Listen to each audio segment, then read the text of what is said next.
New tonight, the Trump administration poised to suspend a Soviet-era arms race agreement. Secretary of State Mike Pompeo saying that Russia has been skirting this agreement for years.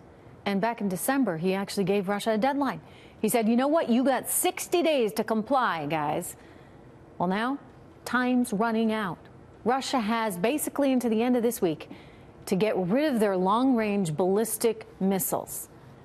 Now, I hate to point out the obvious, but the president is going after Russia for its failure to live up to its promises in the arms race, while simultaneously launching a proxy war with Russia in Venezuela. So why exactly would he be a Russian agent, as the left so desperately wants to believe he is, if he's actually going head-to-head with the Russians on several different fronts? I mean, again, hate to point out the obvious, but let's try and add some logic to all of this, right? Joining me right now, former Deputy Assistant to the President and Fox News National Security Strategist, Dr. Sebastian Gorka. Dr. Gorka, always good to see you, sir. And, you know, you can't have your cake and eat it too, right? And that is exactly what the left wants right now. Well, look, never let facts get in the way of a good Democrat narrative.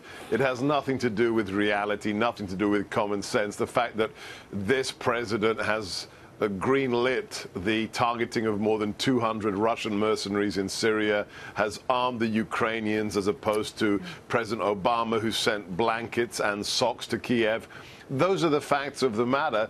And now he's launching a broadside politically across the Kremlin because this treaty from 1988, they're in violation of it. The first time they violated it was at least 11 years ago with their cruise missiles. Now the SS-25 is also in contravention. Not only that, this is a relic of the Cold War, which doesn't address anything that China is doing with its intermediate or long-range capabilities. So for the president, there are no sacred cows, Trish. Just because something's been around for 30, 40 years doesn't mean it's right.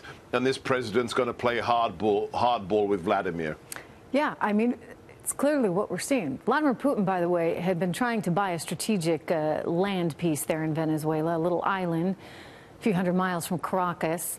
And you know why he wanted that, Sebastian? He wanted that because that would then serve as a launch pad for any missiles he wanted to send our way. I mean, not since 1962 have we had to worry about the Russians, or such an enemy, the Soviets, I should say, so close to home. I have also been told, sir, by numerous sources that Barack Obama knew about all this. He knew that Nicolas Maduro was a problem. He knew that the people were suffering economically. He knew that strategically Venezuela mattered because it's so close to the United States, and the Russians, the Chinese, the Iranians, and by the way, Hezbollah, are all active there. And yet he never did anything. I mean, it wasn't until today that Maduro got his financial lifelines cut off. Well, he did. He sent Hillary with that mistranslated cheesy plastic button to meet with Lavrov, who humiliated her live on camera. And he made that statement to Medvedev, that hot mic statement about having more flexibility after the election. This is forgive me, I was talking about Venezuela in that case, but I hear you on the other stuff. But it's all connected. And what did he do with Cuba? He actually assisted that regime to stay in place. But all of these things are connected, Trish. Why?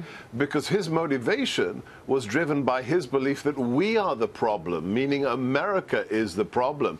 If you were Iran, if you were Venezuela, if you were Cuba, if you were Russia, he'd bend over backwards to facilitate those regimes because he saw us, the shining city on the hill, as the problem. Remember what he said. He lifted into the highest policy document in the nation on the unclassified side, the national security strategy, the concept of leading from behind, which is an oxymoron, and then strategic patience. What does strategic patience means?